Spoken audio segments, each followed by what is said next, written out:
سڵاوتان لێ بێم کاتتان باش خۆشحاڵم لە گەرما و گەرم لە خزمەتتانە بم بەڕێزان ئەمڕۆ گەشتێکی نوێی سیاسی لە عێراق بەڕێوە چوو دیارە دکتۆر عادل عەبدولمەهدی سەرۆکوەزیرانی کاربەڕێکەری عێراق سەردانی هەولێر و سلێمانی کرد ئەمە یەکەم سەردانی فەرمیەتی دوای دەست بەکاربوونی لە پۆستی سەرۆکوەزیران کە ئێستا سەرۆکی کاربەڕێکەری حکوومەتی عێراقا دیارە ئەم گەشتە خوێندنەوە و مەغزای زۆری بۆ دەکرێت هەندێک پێیان وایە کە گەشتێکی دکتۆر عادل عەبدولمەهدیە بۆی کە ئەو دەگویانی کە هەم تایبەت بە دانانەوەی وەکو سەرۆکوەزیران گەشتێکی سیاسی بۆ بکە و ڕەزامەندی کۆی لایەنەکان بەدەستبێنێ هەندێکی دیکەش پێیان وایە لە دوای ئەو ڕووداوانەی لە دێوان ئەمریکا و ئێران لەسەر خاکی عێراق ڕوویاندا دکتۆر عادل عەبدولمەهدی دەیەوێت کە هێوربوونەوەیەکی سیاسی لە ناوچەکەیە دروست بکە و ڕۆڵی کورد زیاتر ببێت لەو بابەتەیە و پێیان وایە کە دەکرێت ئەم گەشتەی دکتۆر عادل عەبدولمەهدی کاریگەری هەبێت لەسەر هێمنکردنەوەی دۆخەکە دەمانوێت بزانین لە پشتی ئەم سەردانانە و مەغزاکانی ئەم سەردانانە چین بۆچی گرنگن و هەرێمی کوردستان پێویستە لەم سەردانانەیە چۆن مامەڵە بکە و بۆ قۆناغی نوێ هەرێمی کوردستان چۆن خۆی ئامادە بکە ئایا قۆناغێکی نوێ لە عێراقدا ئێستا هەیە ئەگەر قۆناغێکی نوێ هەیە پەیوەندی بە چیەوە هەیە و خۆپیشاندانەکان دیسانەوە لە بەغدا بەردەوامن و پرسی یەکلاکردنەوەی پۆستی سەرۆکوەزیران دیسانەوە لە بەغدا هەربوونی هەیە ئەمانە دەبنە جێی باس و گفتوگۆکانی ئەم شۆمان بە میوانداری بەڕێزان ڕێبوار محەممەد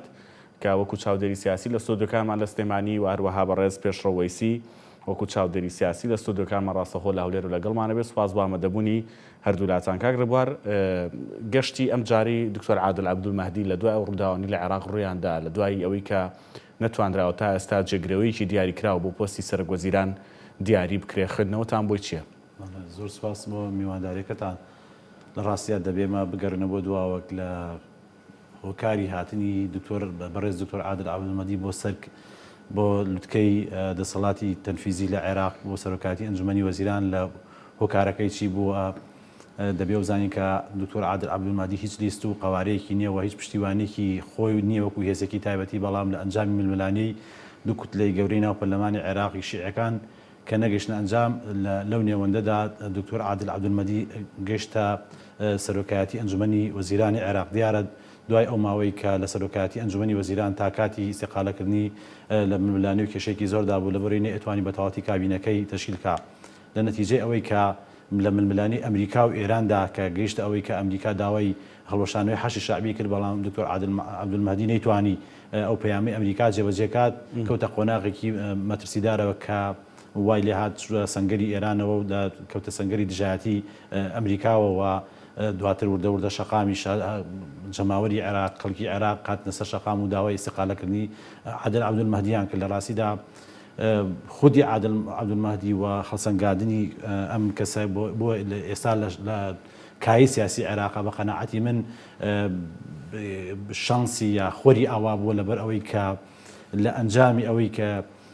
ململانی ئەمریکا و ئێران کە چۆ دۆخێکی هێڵی سووری تێپەڕان و عادل عەبدولمەهدیش یەکێک بوو لەو کەسانەی کە هاوکار و یارمەدەری قاسم سولەیمانی بوو ئەو کایە سیاسی یا ئەو دۆخە سەختەی کە هاتە عێراقەوە کە هێڵی سووری تێپەڕان لە ئەنجامی ئەو بوو کە قاسم سولەیمانی ئەندازیار و نەخشەکێشی ئیمپراتۆرەتی فارسی بوو لە ناوچەکە و لە عێراقدا عادل عەبدولمەهدی هاوکاری بوو لەبەر ئەوەی لە ساڵی 1970ەوە تاکو ئەو کاتەی کە ئیتیفاقی سین لەگەڵ عێراق کرا هێشت نە ئەمریکاوە نە حکوومەتی تازەی عێراقی بڵێن دوای 2003 نەچوونە دۆخێکەوە کە هێڵی سوور بەزێن بەڵام بە ڕاوێژی قاسم سولەیمانی بە تەواوکاری عادل عەبدولمەهدی ئیتیفاقی 400 میلیارد دلاری سین عێراق کراوە دەواازەکانی ئەبولکەمال و قایم کراوە بۆیە لەو ساتەوە ئیتر سێرەی عادل عەبدولمەهدی لەلایەن ئەمریکەکانەوە کۆتایی هات و لەلایەن شەقامی عێراقیشەوە کە شەقامێکە کە تووڕێە ناڕاستەخۆ ئەمریکا لە پشتیوەتی ئێستا ینی بەڕای ئێوە ئێستا ئەم سەردانە بۆ ئەوەیە کە عادل عەبدولمەهدی دەیەوێت گڕێکی تری دانوستانەکان لە بەرژەوەندی خۆی وەکو مانەوەی لە پۆستی سەرۆکوەزیران دەست پێ بکە یان پەیوەندی بە شتێکی ترەوە هەیە ئەم گەشتانە ئەوەندەی من تێگەشتم لاینەکە سەردانەکان ینی هیچ دەرەنجامێکی پۆزتیفی بە ئەو نابێ ئەگەر بێت و کوردیش پشتیوانی کا کورد خۆی دەخاتە دۆخێکی مەترسیدارەوە و ناتوانێت هیچ دەستکەوتێکی تر لە عادل عەبدولمەهدی باشە دوای باز لە پشتیوانی کوردیان پشتیوانی نەکردنی بۆ خودی دکتۆر عادل عەبدولمەهدی یان هەر ناوێکی تر باز لەوە دەکەین کوردمەرجی هەبێ یان پشتیوانی بکە یان چۆن مامەڵە بکە لەو دۆخەیە بەڵام ئەمە لەوەی کاکەشۆ باسیەوە بکەم ئەمڕۆ سەردانی سەرۆکوەزیرانی کاربڕێکەری حکوومەتی عێراق بوو بۆ هەرێمی کوردستان لە هەولێر لەگەڵ بەرپرسان کۆبەوە هاتە سلێمانیش لەگەڵ بەرپرسان کۆبەوە ئێوە خوێندنەوەتان بۆ پشتی ئەم سەردانە لە دوای ڕووداوەکانی عێراق بە تایبەتی ئەم ڕووداوانەی دوای سەری ساڵ لە عێراقدا ڕوویاندا خوێندنەوەتان بۆ ڕووداوانە لەبەر ڕۆشنایی سەردانەکەی سەرۆکوەزیران.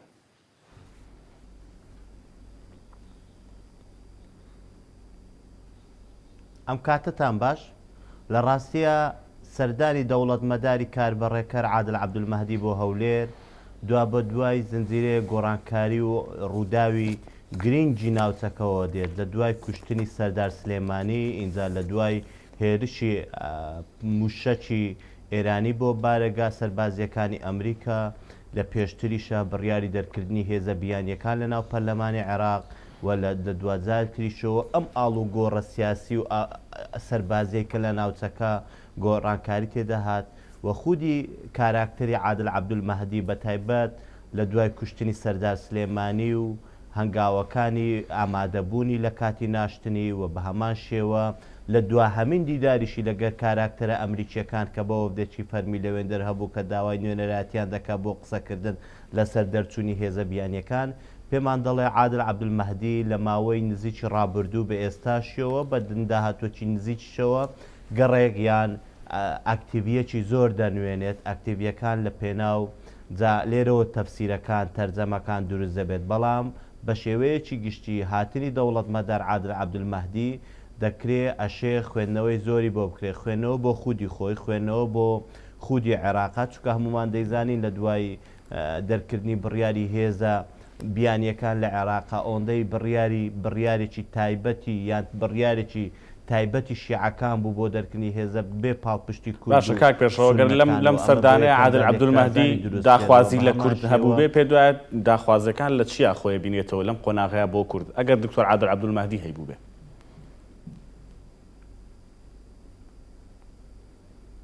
بێگومان عادل عەبدولمەهدی دەیەوێت بەلایانی کەمەوە دۆستایەتی نێوان کورد و شیعە ئیدامە پێبدا و دۆستایەتی خودی خۆشی لەگە شیعە ئیدامە پێبدا چونکە شیعەکان بە تایبەت لەم دۆخانەی ئاخریەوە جۆرێک یەکگرتووی بەسەریانەوە زاڵە کە دەیانەوێت هەژمونی شیعە لە عێراق بپارێزن ئینجا لەوێندەریشەوە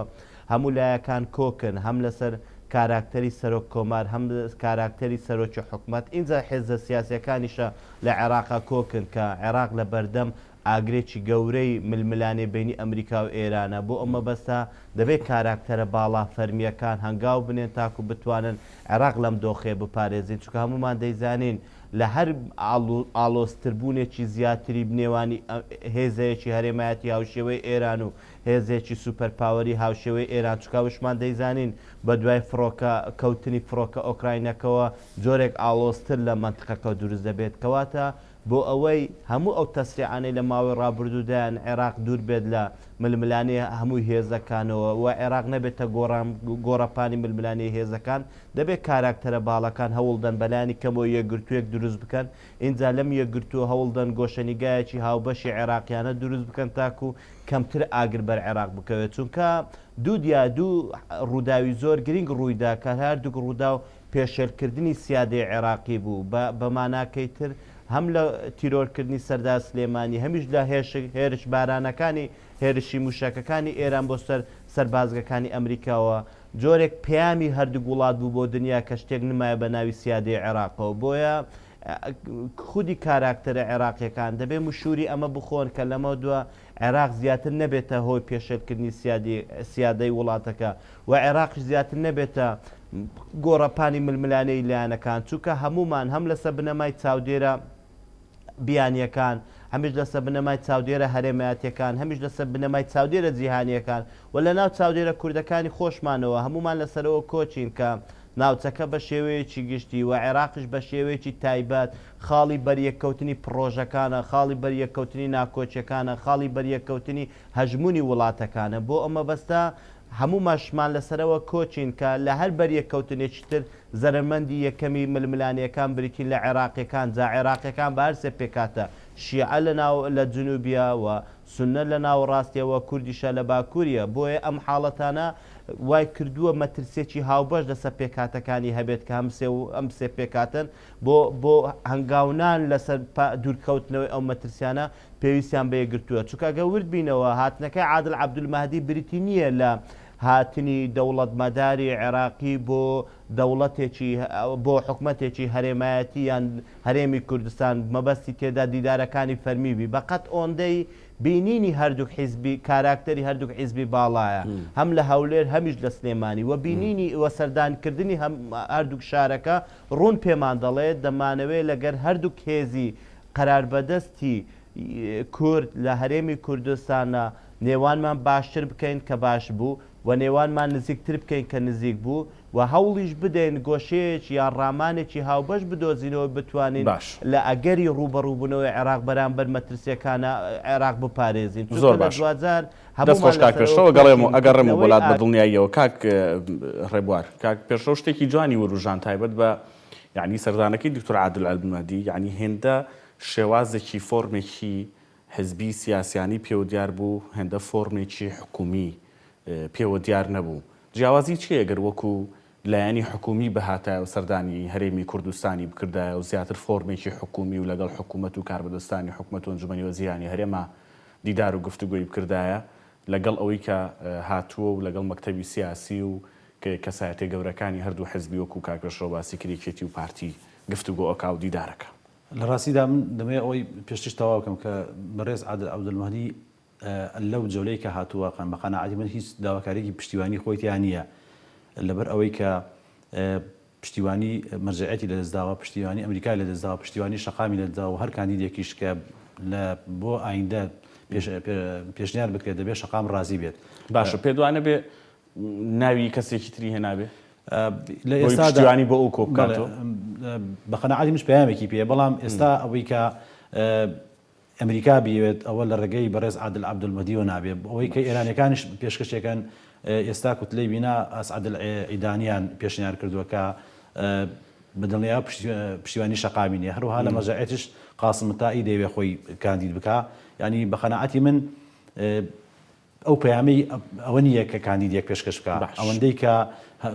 بۆ کاری هەماهەنگیە یا بۆ هاوکاریە و ئەگەر بێت و وەکو پرسیارەکەی بەڕێز ئێستا ئەو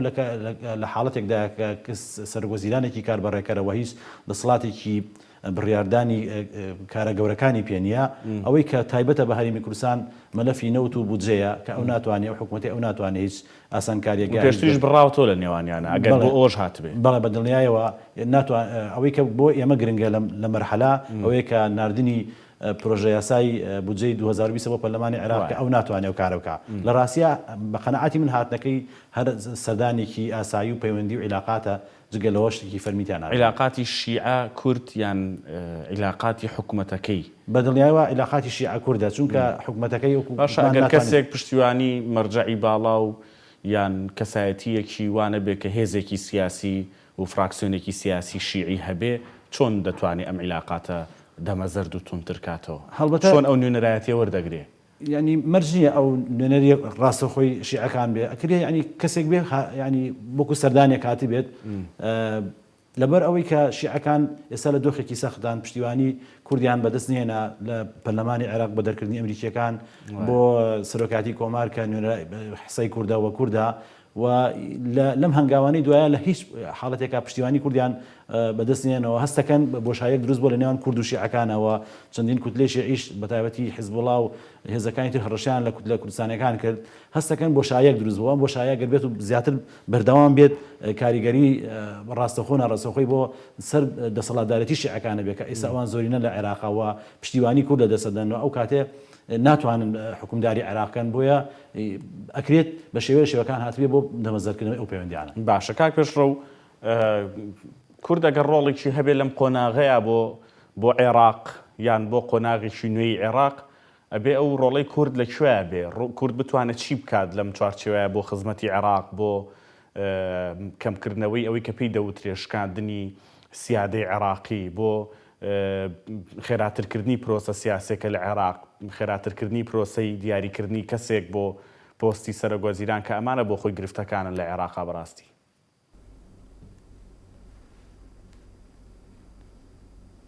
لە ڕاستی ئەمە من ڕامانێکی جیاوازم هەیە لە گەڕامانی میوانی بەڕێستا، چونکە من پێم وایە بابەتەکە لە عێراق بەو شێوەیە نییە کە خودی عادل عەبدولمەهدی ئێستا لاواستنی کاراکتەر بیت و نەتوانێت هیچ شتێک بکە. هەمومان دەیبینین عادل عەبدولمەهدی سەرکردایەتی تیمێکی بەرفراوان دەکات کە هاتوۆتە هەرێم و لە عێراقیش تا ئەم ڕۆژەی کە ئەگەر قەراربی کاندیدێکی تر بۆ سەرۆک کۆمار دابدرێ ئەم بەلایانی کەم و ئەگەر لەژێر فۆرمی کاربەڕێکردنیش بی کارەکان هەرە و بەڕێوەی دەباتن. بۆیە من پێم وایە عادل عەبدولمەهدی هێشتا ئەرچی لەسەر شان ماوە و ئێستاشی لەگەردا بێت بە هەمومان لەوە دڵنیا بن عێراق لە دوای تیرۆرکرد یان کوشتنی سەردار سلێمانی و اینجا هێرشەکانی ئێران وەکو پەرچەکردار بەرامبەر کوشتنی سەردار سلێمانیەوە دۆخێکترە بەراورد بە پێش ئەم ڕووداوانە. بۆیە من پێم وایە ئێستا کە ڕەئیەک دروست بووە لەبەرەوەی ناکۆچیەکان لە بینی خودی عێراقیەکان زۆر زیاتر بووە، لەناو خودی شیعەکانیش بۆ دیارکردنی کاراکتەرێکی سەرۆک کۆمار زۆر زیاتر بووەوە. بە بەرنامەی ئێرانیەکانی شۆ عادل عەبدولمەهدی هێشتا لە بارترینەوە، ئەمریکیەکانیش لەبەرەوەی جگە لە چەند ڕۆژی ڕابردوو کە لە دوای ئەم ڕووداوانە عادل عەبدولمەهدی هەنگاوینە ڕەئیەک دروست بوو ئێستا لەسەر شەقامی سیاسی عێراقی تەنانەت لەسەر ئاستی وڵاتانی دەوروبەریشەوە کە هەوڵ بدرێت تا قۆناغی تر، چونکە عێراق هەمومان لە بەرچاومانە ئەگەر کاندیدی بۆ سەرۆک کۆمارێکی دابدرەیەکێک لە هەنگاوەکان دروستکردنیان هەنگاونانە بۆ هەڵبژاردننی پێشوەخت. بۆیە عێراق لەو ئاڵۆزیە و ناوچەکەش لەو گەرمیەوە بوونی ئەو هەموو هەژمون و بەریەکەوتنانش کە نزیکە لە بینی هەژمونەکان ڕووبدا، من پێم وایە عێراقیەکان هەنگاو بۆ دەنێن لە دوجار هەوڵدەن بە کەمترین ڕێگاوە چارەسەری ئەمە بکەن وەکو بابەتە گشتێک و وەکو بابەتی ئەرک و مەهامی کورد لە قۆناغی داهاتوو. لەبەرەوەی عێراق لە سێ پێکاتی ئەساسی دروست بووە و یەکێک لە پێکاتەکان لە چارچێوەی هەرێم خۆی ڕێخست و ئەم هەرێمە لە هاوچێشەی هەرێمایەتی و جیهانیدای ئەم هەرێمە هەم لە سێکتەری نەوتە، هەم لە سێکتەری ئابوووریە، هەمیش لە سێکتەری جیۆپۆلۆتیکیشەوە ئەگەر ئەو حیسابە بکەیت، چونکە هەمومان دەیزانین خاڵی بەریەکەوتنی هەژمونەکان یان جوگرافیای ئەم شوێنە پێمان دەڵێت هەرێمی کوردستان ئەگەر خوا نەکردە شتێک ڕووبدا گۆڕەپان دەبێت، وەکو چۆن بینیشمان ئێران بەشێک لە هەرێمی کوردستانی هەڵبژار بۆ پەرچەکردارەکان و ئێشک بارانکردنەکە. بۆیە کورد ئەرچی زۆری لەسەر شانە. یەکەم جاریان وەکو خودی خۆی کورد دەبێت لەم قۆناغەیە یەکگرتووتر بێت لە هەموو قۆناغەکانی ڕابردوو، چونکە لە دوجار ئەگەر ئەم ئاگرە زۆرە کە کراوە ومێت دەکەین کە نەکرێتەوە بەلایانی کەمەوە یانکردنەوەکەی تاخیر بێت، کورد بە شێوەیەکی یەکگرتوو ڕوبەڕووی ببێتەوە بێگومان زیانەکانی کەمتر دەبێت. وەکو بینیشمان لە ماوەی ڕابردوو کاتێک ئەم فەوزایە دروست بوو هەرێمی کوردستان بە شێوەیەک لە شێوەکان باجیدا، باجەکانی هەم لە ڕووی ئابوووریەوە کاتێک نرخی دۆلار بەرز بووە، هەم بێ بازاڕی چەند ڕۆژێک دۆخەکەی وەکو پانتایی گرتەوە و هەمیش لە ڕوای بەریەکەوتنەکانی یان موشکەکانی ئێران کاتێک لە نزیک فڕۆکخانەی هەولێر ڕوویدا من تەسەوڕم وایە کاریگەری خۆی نواند وە جیا لەوەش لە هەموو ڕۆکان سایکۆلۆژیای مرۆڤەکانی کوردەوە کە هەمومان مەترسیمان هەبوو کە ئاگرەکە گەورەتر بێت پانتایی ململانەیەکان زیاتر بی. بۆیە ئەم حاڵەتانە وا لە سەرکردایەتی سیاسی کورد دەکات وا لە قادەی کورد دەکات کە پێویست بۆ دەکات و یەکەم جار وەکو کورد یەکگرتوو بی اینجا بە شێوەیەکی یەکگرتوو بتوانانی هەنگاوەکان بنێت لە بەغداوە، چکە هەمومان دەیزانی یەکێک لە دەروازە گرنگەکانی کورد بۆی بتوانانی داکۆچی لە خۆی بک بەغدایە، بۆیە لە بەغداش باشتر دەتوانانی داکۆچی لەگە بکەی لە گریمانی یەکگرتووی زیاتر و یەکتەبایی زیاترەوە. اینجا کە کورد یەکگرتوو بوو لە بەغداوە دەتوانێت لە ئەنقەرا و دەتوانێت لە تاران و تەنانەت دەتوانێت لە ڕیاز و تەنانەت دەتوانێت لە واشنگتۆن و ئەوروپا و مۆسکۆشەوە یەکگرتووبی. کاتێک ئەمانەت دروست کرد دەتوانی هەرێمی کوردستان جۆرێک لە جۆرەکان گرنتی زیاتر بۆ مسۆگەر بکەیت بۆی لە ئەگەرێکی نەخوازرا کە ڕوبەڕووی ناوچەکە بۆەوە یەکگرتوو بێت. ئەمە لەبەر چاومان بیتن کاتێک عادل عەبدولمەهدی دێ لەگەر دوو هێزی سیاسی یان لەگەر دوو حیزبی سیاسی کۆ دەبێتەوە، من پێم وایە ئەم سەردانە جۆرێک جانبی سەربازیشی لەداوە دەبێت، چونکە ئێستا ئەمریکیەکان، ئێرانیەکان، عێراقیەکان و کوردیشەوە هەبوومان لەسەرەوە کۆچین کە داعش لە قۆناغی هەڵسانەوەدایە. کاتێک داعش هەڵدەسێتەوە ئەمە مەترسی دەبێت بۆ هەمومانەوە بەلایانی کەمەوە پێویست بۆ دەکات دژە داعشەکانیان ئەو کاراکتەرانەیان ئەو ئۆرگانانەی کە دژی داعشن بەلایانی کەمەوە کاتێک بزانن ئەم گروپە تیرۆرسیە ئیرهابیە کە هەموو بنەماکانی پێکەوە ژیان لە ناو دەبات دەبێتە مەترسی لەسەر هەموو ڕەنگەکانەوە پێویست بەوە دەکاتە تو پێشوەختە و چۆن خۆی ئامادە دەکاتەوە تۆش ئامادەی بکەوە بەلایانی کەمەوە داعش نەبێتە سپۆنسەر نەکرێت لەلایەن کۆمەڵە خەڵکەوە کە ببێتەوە دیسان مایە فەوزا لێکوانەوە چونکە هەمومان لەسەرەوە کۆچین سەروی دە پرۆژە مەبەستم پرۆژەی وڵاتانە لەو ناوچەیە بوونی هەیە و عێراقیش لە چەقی ئەم ناوچەیە کاتێک لە چەقی ئەم ناوچەیە کەواتە بەلایانی کەمەوە عێراقیەکان لە ناویشە کورد وەکو چارچەوەی عێراقا دەبێت لە هەموو هێزەکانەوە زیاتر ئەگەری خۆی بکە بۆیە کورد ئەرچی لە زۆری لەسەر شانە وەکو خۆی بۆ پاراستنی قەوارەکەی و زۆر ئەرچشی لەسەر شانە لە بەرامبەر بەغدا لە بەرامبەر تاران لە بەرامبەر مۆسکۆ لە بەرامبەر واشنگتۆن بۆی هەمومان ئەو هەرێمە بپارێزێن دەبی ئەو هەنگاوانەی کە هێمان بۆ کرد هەنگاوی بنێن بەتایبەت لە نێوان دوو حیزبی باڵا دەست یەکێتی نیشتمانی کوردستان و پارتی دیموکراتی کوردستان لە ئەگەری ڕێککەوتنی ئەم دوو حیزبە لە ئەگەری بەلاوەنانی ململانە حیزبەکان دەتوانین جۆرێک ئامادەکاری بکەین دەتوانین جۆرێک دەرحەق ڕووداوەکانەوە ئامادە بین کە ئەگەر ڕوبەڕوومان بێتەوە بە کەمترین زیان بینە زۆر باش کاک ڕێبوارەگەر کورد ئەمڕۆ خواستێکی هەبوو بێ بۆم قۆناغە نوێی عێراق پێ دوایە کە عادل عەبدولمەهدی و کەسەبێک کە بتوانێت خواستەکەی کورد بگەێنێ بە عێراق وەک چۆن لە ڕابردووە کە بوو بە سەرۆکوەزیران هەمیشە دەیاوت کورد دۆستێکی هەیە ئێستا سەرۆکوەزیرانە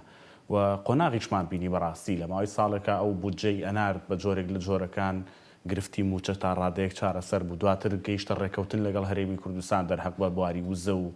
موچە و بودجەی هەرێمی کوردستان یعنی ئێستا ئەو دۆستەی کورد کە هاتوتە هەرێمی کوردستان پێ دوایە کورد پەیامێکی هەبوو بێ بۆی بۆ چوارچێوی عێراق پەیامەکەی بگەێنێتەوە و لە بوارێکی تریشدا ئەگەر قسە بکەین ئێستا ئەو سەرۆکی کاربەڕێکەری وەزیرانی عێراقا و هەروەها فەرماندەی گشتی هێزە چەکدارەکانیشە و لە دوای ئەو ڕووداوانی کە لە ناوچەکە ڕوویدا و باز لە کشانەوەی هێزەکانی هاوپەیمانان کرا زۆر باز لە مەترسی داعش و تیرۆر دەکرا و لە ناوچەکەیە بۆ ئەمە پێ دوایە گفتوگۆ هەبوو بێ یان قسە هەبوو بێ یان ئەمە بەشێک نەبووە لە تەوەری هاتبوون سەردانەکەی عادل عەبدولمەهدی نازانم کاک ئارام هیچ ڕژبی یان گەشتبی نیم بە هاتنی سەرۆکوەزیرانی بە کاربەڕێکەری عێراقەوەی پەیامێکی بڵێن پێبێ کە خەڵکی کوردستان سوودی لێبێن چونکە ئەو لە دۆخێکی سەختدایەوە لە دۆخێکدایە ناتوانێت هیچ بڕیارێک جێوەجێکات لە دوای خۆپیشاندانەکانی شەقامی عێراقەوە عێراق قۆناغ بە قۆناغ لە گۆڕانکاریادایە هێزەکانی سەر بە ئێران و هێزی ئێران لە پاشەکشا و ئەمریکاش لە پێشکەوتنایە بۆیە عادل عەبدولمەهدی ڕاستەوخۆ ناڕاستەخۆ کەوتوتە سەنگەری ئێرانیەکانەوە لەم دۆخەدا ناتوانێت هیچ ڕۆڵێکی کاریگەر ببینێت تەنانەت ئەمڕۆ داوای ئەوەی کردو کە ئەمریکیەکان بێن و قسە بکەن لەسەر ئەوەی کە چۆنەتی پاشەکشە وەڵامی ئەمریکیەکانەوەی کە ئەڵێ ئێمە پاشەکشە ناکەینەوە بەڵکو هێزی زیاتریان هێناوە و ئاسمانی عێراقیان بە بێپرسی عادل عەبدولمەهدی بەکارهێناوە تەنانەت سیناتۆرێکی ئەمریکی ئەڵێ کشانەوەی ئێمە یعنی تەسلیمکردنی نەوتی عێراق بە ئێران ئەمەش شتێکە کە قابلی قبوڵ نییە ینی ئەوە ڕایزنهاوەر ئەڵێ قەترەی نەوت یەکسانە بە قەترەی خوێن هێشتا کە ئەمە قەترەی نەوت نەدراوە بە ئێران بەڕاستە و خۆی ئەم هەموو خوێنە ڕژە ئەبێت تەسلیمکردنی نەوتی عێراق بە ئێران بە کار ئاسانیکەری بەڕێز عادل عەبدولمەهدی و دەرکردنی ئەمریکا و نهێشتنی هەژمونی ئەمریکا لە عێراق لە ڕێگەی ئێرانەوە بە هێنانی سینیەکان و زیندووکردنەوەی ڕێگای ئاوریشم ئەمە وای کردووە دۆخێکی ئاڵۆزی بۆ بەڕێز عادل عەبدولمەهدی دروست کردەوە وای لێ کردووە کە ناتوانێت هیچ کارێ بکات نە ینی لەلایەن ئەمریکیەکانەوە بۆیە کورد هیچ ینی دەستکەوتێک لەم کەسە هەڵناسێت بۆیە باشتر وایە کە کورد لەگەڵ دوای ئەم دۆخانە و دوای کوشتنی خازسێمانی گۆڕانکاری گەورە گەورە دێتە پێشەوە بۆی کە بەردەوام هێزەکانی سەر بە ئێران لە پاشەکشا بن کاتە کورد دەبێت خۆی جم و جۆڵێکی هەبێ جۆڵی کورد دەبێت چی بێ لەگەڵ چیا بێ بەدڵنیایەوە ئەبێت ڕەچاوی ململانیەکەی ئەمریکا و ئێران بکات بۆ ئەگەر ئێمە دۆخی تەماشای ململانیەکە بکەین لێوە دەتوانین تەقی ینی هەڵسەنگاندنی بۆ هەڵوێستەکان و هەنگاوەکانی خۆیان بکەین ئەگەر لە ساڵی 79 تەماشاکەین کە هاتنی جمهوری ئیسلامی بۆ کۆماری ئیسلامی و ئایەتوڵا خۆمەینی بۆ سەر حکوم لەو دەقەوە کاتون سەر حکم تاکو و ئێستا ململانیەکانی ئەمریکا و ئێران بەردەوامە چەند ساتێک لە دۆخی هاوپەیمانیا بوون ئێستا باسێکم چەند ساتێکش لە دۆخی دژمنکاریا بوون بەڵام هیچ ڕۆژێک تا ئەو کاتێک کە ئەو عقدەی پێشتر باسم کرد عادل عەبدولمەهدی لەگەڵ چینەکان نەچوە دۆخی مەترسیدارەوە لە چەند قۆناغێک کە ئێران هاوکار و هاوپەیمانی ئەمریکا بووە لە وەکو دیوارێک بنهاتنی سۆڤێتەکان بۆ ئاوەگەرمەکان و هاوکاری ئەمریکیەکان بوو لە دەرکردنی هێزەکانی سەر بە یەکێتی سۆڤێت لە کابڵ پێشتر دواتر لە کەوتنی تاڵبان دواتر لە کەوتنی حکوومەتی عێراقی سەدام حوسێن پاشتر لە ناوبردنی داعش پاشتر دواتریش لە 16 ئۆکتۆبر و تەسلیمکردنەوەی بەشی نیوەی خاکی باشووری کوردستان بە عێراق ئەمە هەماهەنگی و هاوکاری دیاری ئێرانیەکان بۆ ئەمریکیەکان لەلایەکیشەوە مەسەن چەندین ڕووداوە لە تەقانەوەی سەفارەتی ئەمریکا لە لوبنان و کوشتی ئەوم کۆماریانزە و لە لیبیا و لە چەندین شوێنی ترکە ئێران لە بەرژەوەندەکانی ئەمریکای داوە بۆیە ئەمە لە کۆتایە ترەمپ و دەوڵەتی ئەمریکا و ئەساتی ئەمریکا ئەڵێ ئێمە نامانەوێت دەوڵەتی ئێران بکەوێت و ئێمە هیچ ڕۆژێک لە ساڵی 79 تا ئەم لەحزە پشتیوانی هیچ هێزێکی معارەزەی ئێرانیمان نەکردووە پشتیوانی هیچ هێزێکی ناوخۆی ئێرانیش ئەوانەی ململانیان هەیە لە چوارچێوەی دەوڵەتی ئێرانیان نەکردووە و قەتیش نامانێت دەوڵەتی ئێران بڕۆخێن ئەوەی کێمە داواکاریمان لە ئێرانە واز لە بیرۆکەی هەناردەکردنی شۆڕشی ئیسلامی کە بیرۆکەکانی ئایەتوڵا خومینیە بۆ دەرەوەی سنەکانی خۆیان و وازە بیرۆکانە بێن کە ئێران و ناوچەکە بخەنە بازنەی هەژمونی ئابووری چینەوە و لە دەستی ئەمریکای دەکەن ئێمە ئەڵێ دەنها ئەومانەوێ و هیچ پشتیوانێکی ئەوم ناوێت لێرەدا کەواتە ئەمریکا ناوێت ئێران بڕۆخێنێت دەیەوێت ئێران بباتە چوارچێوەی سنوورەکانی خۆی وەکو هێزێک بمێنێتەوە و لە خولگەی ئەمریکانە چێت دەرەوە کە چۆن ئێران سارۆخی نات بۆ حیوار ئەویش ئەم هەموو گوشار و هەوڵە بۆ ئەوەدا کە ئێران لە چوارچێوەی سنوورەکانی خۆیان بێرێتەوە و دەوڵەتێک هاوکاری ئەمریکا بێ کە دژمنەکانی بۆنێ ئەمە لەلایەکی ترەوە خودی ئێرانیەکانیش تێگەشتون لەوەی لە دوای گۆڕانکاریەکانی گوشتنی قاسم سولەیمانی تێگەشتن کە نە لە ڕووی تەکنۆلۆژیوە نە لە ڕووی ئیستیخباراتیەوە نە لە ڕووی ئەسکەریوە توانای ڕوبەڕوونەوەی ڕاستەخۆی ئەمریکیەکانیان نییە بۆیە هەندێک جار بێدەنگی هەڵبژێن هەندێک جار داوای حیوارەکەن ئەمە سەرڕای گۆڕینەوەی چەندین پەیام لە ڕێگەی سەفارەتی سویسراوە ئەمە هەمووی وا ئەکا کە کورد لەم دۆخە تێبگا کە ئێران ناکەوێت ئەمریکا نایەوێت و ئەمریکا دەیەوێت هەژمونی زاڵی خۆی لەم ناوچەیە بێت و ئەو نەوتەی کە لە عێراقایە کە گرنگترین ناوچەی چاڵنەوتی جیهانە لە دەستی خوا بێنێتەوە بۆیە دەبێت کورد لەسەر ئەساسی ئەمە بڵێن دژاتیکردنی بەژۆندەکانی ئێران و هەروەها نەدژاتیکردنی بەژۆندەکانی ئەمریکا لەم نێوەندەدا کورد دەبێت ئەو بزانێت کە دەرچوون لە هەژمونی ئەمریکا نەمانی ئەزمونەکەمانە و دژاتیکردنی ئێرانیش دەراوسیەکی هەمیشەیمانە و لە چەندین وێزگەشە هاوکاریان کردوین دەبێت کورد ڕۆڵی هەماهەنگی و هاوکاری و ئەوەی کە ئەمریکیەکاندا و ئێرانەکان دەیانەوێت نزیکردنەوە بێت نەک ڕۆڵی لایەنگیری بێت و لایە بکات بە دژمنی خۆی بۆیە دەبێت کورد لەم چوارچێوە لەم ئیتارەدا ڕۆڵی خۆی بینێ نەک بێتە تەرەفێک بۆ زۆر باش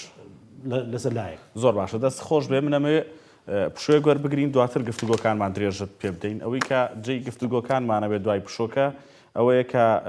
ڕایی کاکڕێبوارمان زانی لەسەرەوەی کە کورد لە ڕۆ نێودەوڵەتیەکە و لە ڕۆ دیبلۆماسیەکەەوە چۆن مامەڵە بکواتە هەم دەبێ هاوڕێی ئێرانەکان بێ و هەم دەبێ هاوڕێی ئەمریکیەکان بێ بە وردەکاری زۆر بە وردی بەرژەوەندی هەردوو لا لە چوارچەوەی عێراقدا بخوێنێتەوە ئەوجا بچێتە نێو گەمەکەەوە و گفتوگۆ لەگەڵ عێراقیەکاندا بکات دەمانێت بزانین لە ناوخۆی عێراقدا کورد لەم قۆناغە نوێ بە چه ئاراستەیەک مامەڵە بکات و لەگەڵ کاک پێشڕۆ باسەکەین دوای پشووی کە وەرەگرین.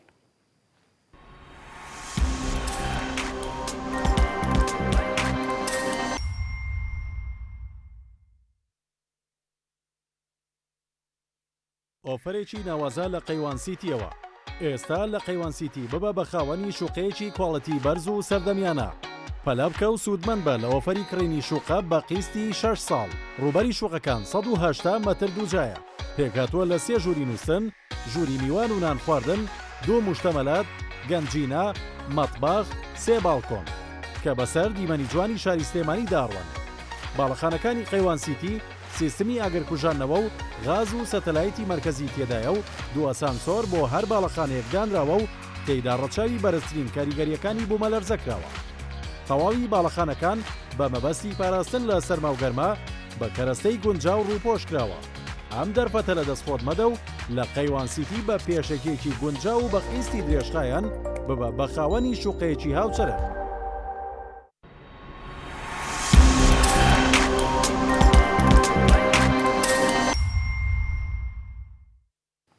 چاریتە سڵاوتان لێ بێکای پێشڕە و باسمان لەوە کرد یعنی قسەکاتە سەر ئەوەی کە کورد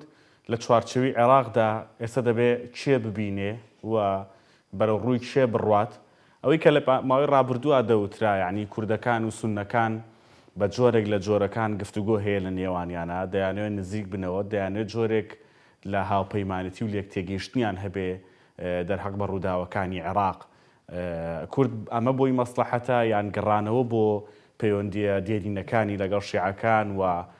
ئەو هاوپەیمانەتی قوڵەی لەگەڵ شیعەکانە هەیەی وە لە نێو شیعەکانیشدا چێ؟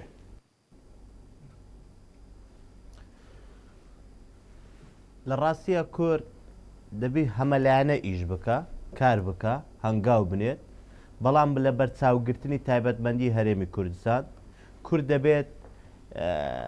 سوود لەم هاوچێشە هەرێمایەتی و جیهانیە وەربگری کە بەشێک لە وڵاتان پێیان وایە بە نمونە ئێران پێی وایە ئەمنی قەومی ئێرانی پێیوەسە بە ئەمنی قەومی عێراقی کەواتە هەموو هەنگاوەکانی هەوڵ دەدا کەمترین بەریەکەوتن لەو ناوچەیەبی وەکو دەشبینی لە سەرزاری کاراکتەرە باڵاکان باسی لەوە دەکەن. بە هەمان شێوە ئەمریکا پێویستی بەوەیە جوگرافیایەکی نزیک لە ئێران هەبێت کە ئەم جوگرافیا ئیستیقراری تێدا بپارێزێت بۆی بتوانانی لەوێوە سەکۆی دەرپەڕاندنی یا سەکۆی هاوێشتنی پرۆژەکانی بێت چونکە لە 2000 عێراق لە ڕووی جیۆپۆلیتیکەوە کوتم دەکەوێتە سنتەرەوە بۆیە کورد دەبێت ئەم معادلە لە بەرچاو بگری لەوێشەوە من پێم وایە کورد دەبێت جۆرێک لە جۆرەکان تایبەتمەندی هەرێمی کوردستان لە ناویشە تایبەتمەندی کورد بپارێزێت ئەم تایبەتمەندیە وا بدات هەوڵ بدەین بە ئێرانیەکان بڵێن هەرێمی کوردستان جیاوازە ناتوانین لە هەموو شتێکی ئێوە بەشدار بین بەڵام ئێوە بە شێوک لە شێوەکان دۆستمانن وەک هاوکاتیش دەبێت بە ئەمریکیەکان بڵێن ئێمە هەرێمی کوردستان تایبەتمەندیمان هەیە بەڵام بە شێوک لە شێوەکان ئێوە دۆستمانن بەڵام بێلایەنین ئەم کارکردنە وەکو چۆن زوو کاتی خۆی من دەمەوێت سەرنجی بینەران بۆ قسەیەک ڕابچێشم بەر لە ژیان ئاوایی هەمیشە بە خودی مامجەلالیان دەگۆت لە یەک کاتە هەم کۆندالیزە ڕایز دەبێنێت هەمیش دەتوانێت ئێرانیەکان ببینێت بەمەستم لەوە چییە دەبێت کاراکتەرەکانمان بەو شێوەیە کار بکەن باڵانس ڕابگرن باڵانس لە پێناو پاراستنی تایبەتمەندی هەرێمی کوردستان باڵاز لە پێناو پاراستنی هەژمونی هەرێمی کورد ئەوە قەوارەی هەرێمی کوردستان لەوێ و بتوانێن بەو بێلایەنە یان بەو تەرەفداریە یان بەو تەرەفداریەوە هەرێمی کوردستان بپارێزین من پێم وایە کورد پێویست بۆ دەکات بیر لەوە نکاتەوە پێویست بۆ دەکات لەگە سونەیان لەگە شیعە لە ناو سونە گروپی ئەلڤیان گروپی با لە ناو شیعە گروپی ئەلڤیان گروپی با چکە لە دوازار کورد دەبێت سیر بکات ئەمە چییە پۆتین دێ سەردانی سووریا دەکاتن و لەوێ لە دیمەشق پیاسە دەکا و لە دوازار دەچی سەر لە گۆڕی سڵاعدین ئەیوبی دەدا چکا و بژاردننی سڵاعدین ئەیوپی و سەردانکردنی گۆڕەکەی من پێم وایە جۆرێک لە جۆرەکان پەیامیشی بۆ کورد تێدایە کە دەیەوێت دۆستایەتی بکە بە هەمان شێوە ئەمە چییەوە لە ئەمریکیەکان دەکات کە لە ئەگەری هەڕووداوێک زنجیرێک تەلەفۆن لەگە کاراکتەرە کوردیەکان بکەن لە دوجار هەرێمی کوردستان وەکووە باز بکەن برێن دۆستەکانمان دەپارێزین و ئەمەش چییە کەوا لە ئێرانیەکان دەکات هەمیشە هەرێمی کوردستان لە چارچێوە عێراقا بە پارێزەری ئەمنی قەومی وڵاتەکەی خۆیان بپارێز بۆیە خوێندنەوەی ئەم هاوچێشانە لە ناویشە سوود وەرگتن ئەخە لە بەرچاومان بێ دوێنێ ئەردۆغان کە هەموو پێمان وایە بەڕەهایی دژایەتی کوردەکە لە ئاخر تازەترین لێدوانی یا لە تازەترین لێدوانەکانی دەڵێ عێراقیەکان بە کورد و عەرەب و بە شیعە و سوننەوە هەمووی هاو دۆست و برامانن بە مانای وشە کەواتە دەبێت ئێمە ئەومان لەبەر چاو بێت چاوی زۆر لەسەر ئەم جوگرافیایە و کوردیش دەبێت سوود لەم چاوانە وەربگری هەوڵدا تەرەفداری هیچ لایەنێک نەکە تەرەفداری خودی کورد بکە چکە لە دوجار لەبەر چاومان بی ئەم دۆخی هەرێمی کوردستان مەسئولیەتی تاریخی مەسئولیەتی ئەخلاقیشی لەسەر شانە بەرامبەر پارچەکانی تریشەوە خوا نەخواستە هەر ئەگەرێک بەرامبەر ئەو هەرێمەبی لە پارچەکانی تریشەوە کوردە خاتە قۆناغێشترەوە جا هەر ئەگەرەکە بە سلبی یانە ئەگەرەکە بە ئیجابیەوە بۆیە تیمی سەرکردایەتی کورد ئەرچیان زۆر لەسەر شانترە لە ئێستا بەراورد بە ڕابردوو و هەر لەوێشەوە دەبێت کورد کار لەسەرەوە بکات دۆستایەتی شیعی ڕابردوو بەردەوام پێبدا و ئیدامەی پێبدا و هەوڵدا دۆستایەتی سوننە بکە و لەناو دۆستایەتی سوننەشە هەوڵدا تەنان لەگە شۆڤینیەکانیشەوە کار بکە بۆ ئەوی ئەم ڕەئیە پێچەوانە دژمنکاریی لە ماوەی ڕابردوو هەبوو بەلایانی کەمەوە ڕێژەکەی کەم کات و ئەگەر نەتوانی بیشی گۆڕی اینجا لەوێشەوە هەوڵدا لەگەر تاران ڕامانی هاوبەش دروستکە اینجا لەوێشەوە هەوڵدا لەگەر ئەنقەرە ڕامانی هاوبەش دروستکە جا بەدڵنیاییەوە ئەتۆهۆم ئەرکە بەدڵنیاییشەوە پێویست بە ئەرچی مادیبوونی زیاترە پێویستش بە زۆرزانی وە سەروەستایی زیاتری شەکە کاراکتەرە کوردەکان من پێم وایە لە ئێستا بەراورد بەڕابردوو دەبێت باشترین و ورترین جار هاوچێشەکان بخوێنەوە بۆی لە دوجار هەنگاوێک هەڵبژێرن هەنگاوەکە لە قازانجی هەرێمی کوردستان بێ ئەمە بەمانە گشتێکە بەمانە تایبەتەکەی من پێم وایە ئەم هاتنێ عادل عەبدولمەهدی دەرگایەکی تازەتر دەگاتەوە گە لە ماوەی ڕابردوو ناکۆچیە کە بێت لەگە شیعەوە ئەم هاتنێ عادل عەبدولمەهدی بکرێتە دەلاقە بۆی هەموو لەگەل لایەنەکانەوە قسە بکرێ و خۆشبەختانەش هەتا ئێستا بە شێوەیەکی گشتی لەگەرچی جیاوازی بیرکردنەوە هەیە لە ئەگەرچیش پێچەوانەی زۆر جاری یەکتری شەیە بەڵام شیعە بە شێوەیەکی گشتی زۆرێک لە جۆرەکان کوردیان قبوڵە لەگەر بوونی کۆمەڵک تێبینی تەنها هەندێکیان دژمنداریش دەکەن بەڵام لە دوجار دەتوانین ئەمە ڕاست بکەینەوە و سوونەکانش ئەگەرچی ئێستا پەرتەوازن ئەگەرچی ئێستا زۆر لە خراپترین حاڵەتەکانیاندان بەڵام دەتوانانی قسەیان لەگەر بکەین اینجا کورد پێویستی بەوەیە ڕامانەکی هاوباش لەلایەن دراوسەکانی عێراقەوە دروستکە من پێم وایە لە ئەگەری جێبەجێکردنی ئەم قۆناغانە هەرێمی کوردستانمان پارێزراوە دەبێت و هەرێمی کوردستانیشمان دەتوانێت لەم ئاگرە گەورەیە کە بەشێک لە چاودێرەکان یان زۆرینەی لە چاودێرەکە هێمای پۆ دەکەن لە ئەنجامی ململانەی ئەوە نەتوانین پان ببینەوە لە بینی ئەم پێ گەورانەوە بەڵام بەمانە گشتەکەی تر من پێم وایە لە پاڵ ئەوەی کە هێما سلبیەکان هەیە لە ئەگەری ڕوودانی حاڵەتی نەخوازرا بەڵام هێمای ئیجابیش هەن کە هەرێمی کوردستان لە ناویشە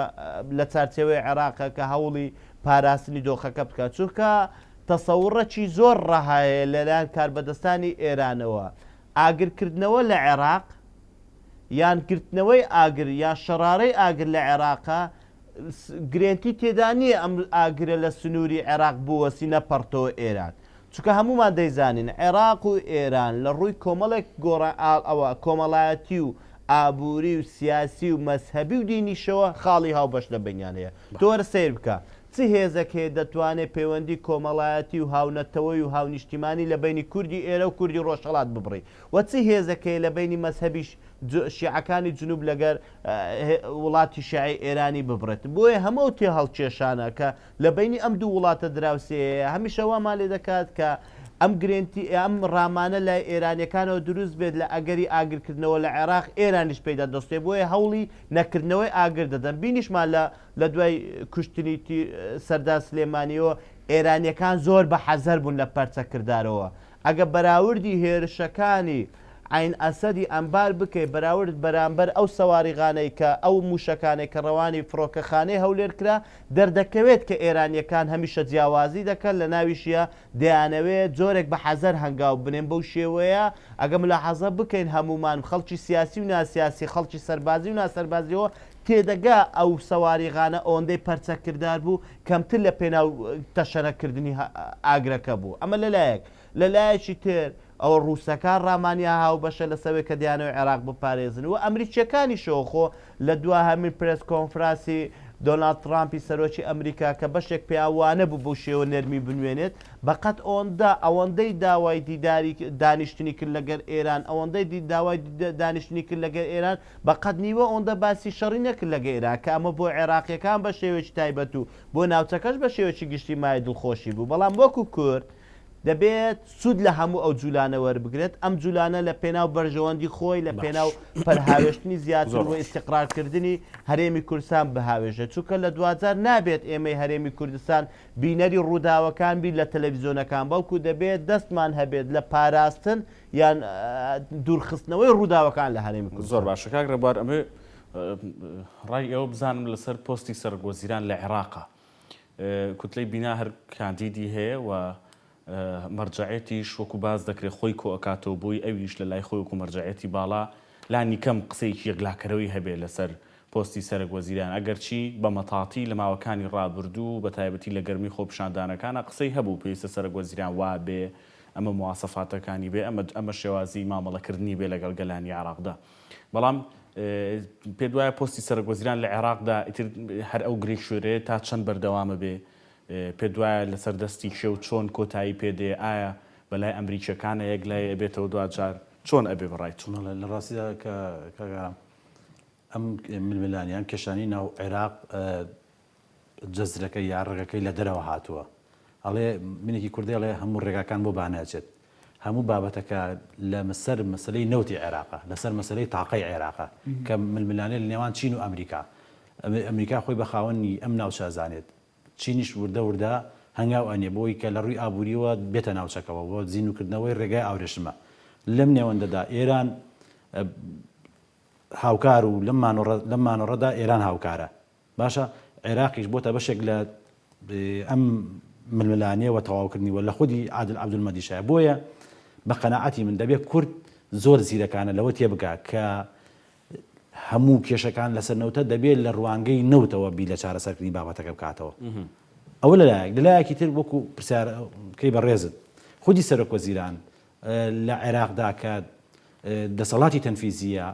دەسەڵاتێکی زۆر گرنگە بۆیە مەلەفی نەوتی لەدەستایە کەواتە ئەو کەسێک کە مەلەفی نەوتی دەسایە ئەبێ ئەو کەسە بێ ئەو کەسە هەمیشە لە باوەشی ئەمریکا بێ لە ژێر هەژمون و هەیمەنی ئەمریکا بێت ئەگەر بێت و لە ژێر هەژمون و هەیمەنی ئەمریکا نەبێت وەکو ئەم دۆخەی لە دەکە ئێستا عادل عەبدولمەهدی بە ڕێنوێنی و سەرپەرشتی ئێرانیەکان لەگەڵ چینیەکان کردی بۆیە ئەم دۆخە بە قەناعەتی من بەردەوام بێت تا ئەو کاتی هەڵبژاردنێک دەکرێت پێشوەخت و ئەو هێزانی کە دڵخوازی ئەمریکان دێنە پێشەوە و سەرۆکوەزیرانێک بە دڵخوازی ئەمریکا دانرێت ئەو کاتێ دۆخەکە ئاسایی بێتەوە دەچێت سەر ڕێچکەی خۆی تا ئەو کاتی نەگاتە ئەو حاڵەتە ئەم دۆخە بەردەوام بێت ململانیەکانی ئەمریکا و ئێران بەردەوام بێت تا دێت ئەمریکا زیاتر هەژمونی بەسەر عێراقا زیاد دەکا شەقام تون دەکاتەوە و لە ڕێگەی ئاسمان زیاتر کۆنتترۆڵەکە و هێزی زیاتر ێنێ و هیچ ئیلتزامێک بۆ چوونە دەرەوە ناکەوە ئێستا ئەمریکا بیلەوە کاتەوە حلفی ئەتڵەسی فراوانترکە لە ناوچەکە بۆی یعنی ئەم قوتە یا بڵێن بەرگریکردن لەم ناوچە تەنها هەر خۆی نەبێت هێزا ئەتڵەسیەکانیش بێت ئەندامانی حلفی ناتۆ بێ و ئەندامی تریش لەم ناوچە زیادکرێت بۆی زیادکردنی ME میدڵ ئێست بڵێ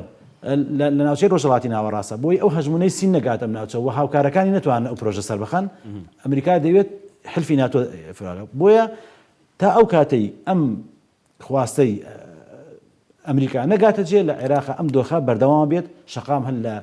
جەما بڵێن خەڵکی عێراق لەسەر شەقامە بن و هەژمونی ئەمریکا تا دێت تونترە بێتەوە و هێزەکانی سەر بە ئێران تا دێت تۆ سیر کە لە دوای کوشتنی قاسم سلێمانی پێش لە بنەکانی قائیم کوشتنی حەشی شعبی و دواتر قاسم سلێمانی و لەم چەند ڕۆژە لە یەمەن و لە سووریا هەم تازە کۆمەڵێک لە حەشی شعبی کوژراوە ئێستا ئەمریکیەکان ڕاوی ئەو هێزانە ئەکەن کە سەر بە ئێرانن بە قوتێکی تەکنۆلۆژی استخباراتی کە لە ئێران دەرەقەتی بەرپەرزانەوەی نییە بۆیە تا دێت دۆخەکە بە قازانجی ئەمریکا شکێتەوە و لە ئەخیرا لە هەڵبژاردنێکدا ئەو سەرۆکوەزیرانەی کە دەسەڵاتی عێراق و دەسەڵاتی مەلەفی نەوتی عێراقی بەدەستە دەبێت ئەمریکا دانێ و نەوتی عێراق لە دەستێکی ئەمینا بێت کە ئەمریکا بێخەمێڵێ زۆر باشە دەست خۆش ئەچمە لای کاک پێشڕەوە گەرەکو تێبینیەک لەسەر یەکلاکردنەوەی پۆستی سەرۆکوەزیران و دو قسەشی شتێکی مابێ بێڵێ سپاس دەکەم فەرموو.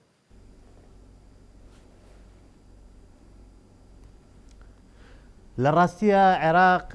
هەرچاوەکانی لەسەر نەفت نییە لە سەرەتی عێراق لە ڕووی جیۆپۆلۆتیکەوە عێراق لە ڕووی جیۆ ئۆکۆنۆمیەوە عێراق لە ڕووی جیۆگرافیاوە عێراق لە ڕووی دیمۆگرافیەوە چاوی لەسرە تەنانەت شوێنی بەریەکەوتنی هەژمونەکانیشە نەک لەم قۆناغ لە قۆناغەکانی ڕابردووشە ئەمە چما پێ دەڵێت پێمان دەڵێت